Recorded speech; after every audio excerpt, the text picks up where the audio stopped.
guys, we're on to lesson 3 in our personal and community health chapter, and today we're going to be looking at nutrition, and specifically we'll be looking at MyPlate guidelines, what macronutrients are, and the recommended daily allowance. So let's start with what is MyPlate? This icon was created by the U.S. Department of Agriculture, and it's used to help people think about building their plate at mealtimes. It emphasizes fruits, vegetables, grains, protein foods, and dairy group. It's designed to indicate portion sizes as well. Notice how the grains section is a little bit larger as well as the vegetables section, but our fruits and proteins are smaller portions.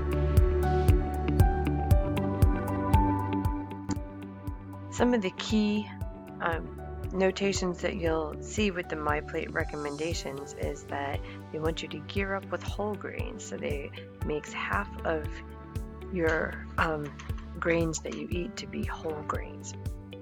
So they're healthier. It's harder for your body to digest and process those, so it takes longer. It keeps you full longer because of that process. The go lean with protein. So with protein, when you're thinking about your different meats that you consume, or beans, there's different, even tofu. You're trying to think of lean versions of protein. You want to make sure that you're not eating a lot of fatty proteins in order to meet that category. Next is varying your vegetables, making half your plate fruits and veggies. Think about the rainbow. How many different colors of vegetables can you get on your plate at one meal or even throughout a day? And pay attention to the fruits. Some fruits are very high in calorie because of the sugar that they make, but it's the earth's candy. You think about that, and just like any other candy, you want to limit so you don't get too much sweets in your system. Same goes for fruits. Choose calcium-rich foods. Go low fat or fat-free dairy. So when you're doing your calcium, a lot of calcium does have fat, so you just want to pay attention to the amount of fat in those calcium products. So thinking over your food choices that you've made in the past day, which of these categories do you find that you meet pretty easily, and which ones do you think you take a little bit more time, have to concentrate on to make those recommendations happen?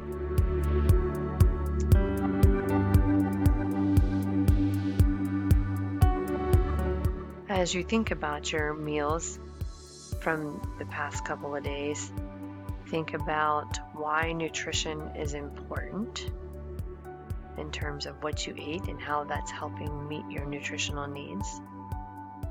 And then how do you make healthy food and drink choices? When you're in the cafeteria, you have the opportunity to make choices between what you're eating or even at home. And then what's the difference between a healthy diet and an unhealthy diet? One thing to remember is as you mature and become more independent, you'll be making decisions about your foods that you eat and beverages that you drink, and may already be making some of those decisions now. How many of you already pack your own lunches? That's part of making those decisions. It's commonly known that having good nutrition is important. How do you make healthy food and drink decisions, and what's the difference between a good nutrition and a healthy diet versus an unhealthy diet? These are all questions that we'll explore in these lessons, and we'll learn specifically about the guidelines of nutrition, how to make healthy choices, the influences of our family traditions and cultures, and importance of nutrition for health and wellness. A person's nutrition can have a profound impact positively and negatively on their overall health. So nutrition is an important topic to be discussed within our families, within school, and in the communities.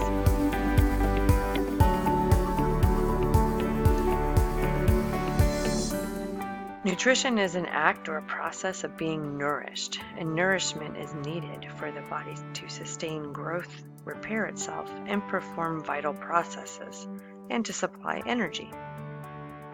The human body receives nourishments through the food and drinks consumed. Diet is a term that's used to describe the food and drink that a person takes for nourishment. A diet can also describe a person who consumes a selected food or drink. This may occur because of a medical need, such as diabetes or allergies, or because of a desire for weight gain or weight loss.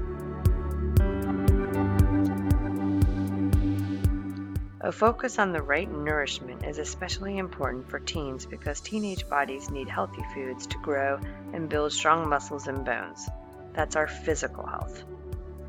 Good nutrition is important for people to look and feel their best, which promotes a positive self-image and a positive demeanor, which is our emotional and social and environmental health can be affected.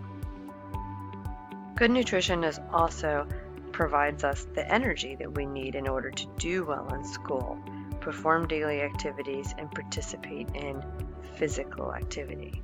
So think about that academic success can be affected by your nutritional choices. Good nutrition is important in reducing risk of many diseases. According to the Healthy People 2020, which states that health goals of the United States, eating a healthy diet might reduce the risk of heart disease, type 2 diabetes, high blood pressure, and some cancers. Good nutrition, or a healthy diet, includes foods that are important for the body to function and should be consumed in an appropriate amount. MyPlate recommendations are one set of guidelines that we have to make healthy food choices. So why should we eat grains, vegetables, fruit, protein, and dairy as recommended? It's easy. To nourish our body, a healthy diet needs to consist of nutrient-dense foods. Nutrient-dense foods have a high amount of nutrients compared to the relatively small amount of calories. So this is where our Little Debbie snack cakes are not what we would consider a high nutritious food because the amount of nutrients in comparison to the calories is completely off. Let's take a look at some of the nutrient-dense foods, such as our macronutrients. But before we do so, remember the quiz that you took at the beginning of class. In this quiz, it was asking you how much you knew about those macronutrients and where we get our energy for our body. As you took the quiz and answered and submitted it, then it gave you feedback on each of the questions, so you should have a better understanding already. But let's review.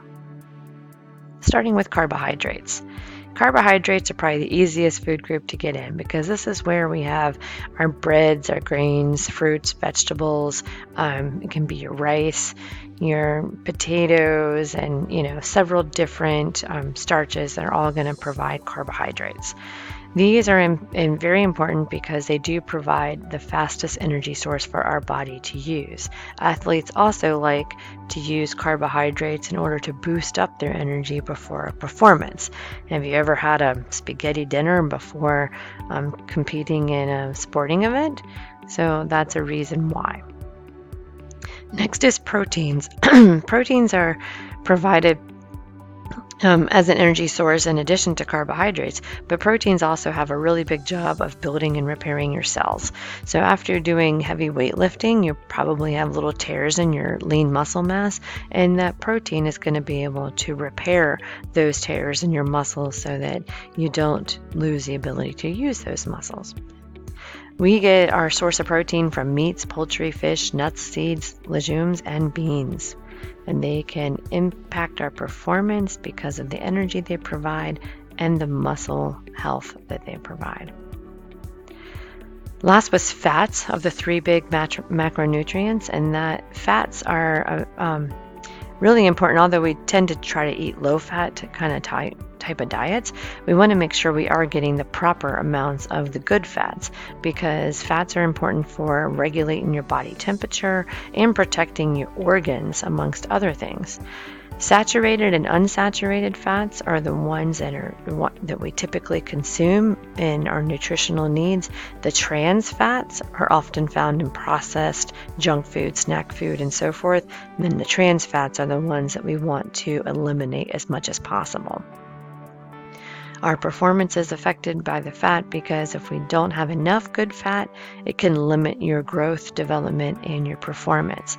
Fats are, having the good fats is really important for your brain function as well. So if we take a look here at the recommended daily allowance, you notice that there's two columns. To the left, you'll see all of the female numbers, and to the right, all the male numbers. This chart was also provided for you on your guided notes page, so you'll be able to refer to this as you do your activity today. But in the left and the right, you notice the numbers are not the same. Female bodies are made differently than male bodies, and so each particular one, the male and the female, have their own unique needs for nourishment in order to meet the needs for their body's growth. So it's important to pay attention here that what one person might be consuming is appropriate for them, but would not be enough for another. So pay attention to the numbers as you go through your activity today. Make sure you're hitting the right quantities. So now let me explain your activity today. You will be designing a one-day meal plan, and I expect that you're choosing foods that you actually enjoy eating. Don't just make up foods to do the job. In this activity, you're going to be taking food labeled products that we have here in the room, or you're going to be using the database that's linked on the Google site provided. And in each of those, you'll be able to look up the nutritional information on the food label to be able to see if the foods that you're choosing meet the guidelines that we've discussed. So you'll be writing down your breakfast, lunch, dinner, plus some snacks, 1 or 2 snacks in the day as well. And all of that should come up to the total of the nutrients that you saw in the daily guidelines.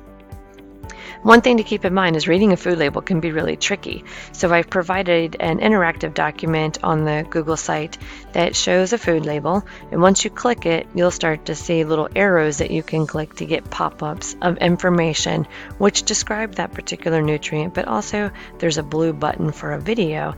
You click the video button, and then it will have a short 1 to 2 minute explanation of that particular food group. So it'll help you get a better understanding of the macronutrients as well as how to read a food label before you jump into your meal plan. So make sure you do that first and then review the directions on the Google site for your one-day meal plan requirement. Once you've created your meal plan, then the last thing you have is your exit ticket. And when you get to your exit ticket, which is posted in Google Classroom, it's going to ask you 3 things. So you can be thinking about these as you do your meal plan. First is 1 reason why good nutrition is important. 2 is 2 ways to meet the MyPlate guidelines. And 3 reasons why it's important to meet the recommended daily allowances for your macronutrients. So think about those while you do your project, your activity, your meal plan activity, and then you'll be ready to post that at the end of class. If you have any questions, just let me know. All right, time to get started. See you later.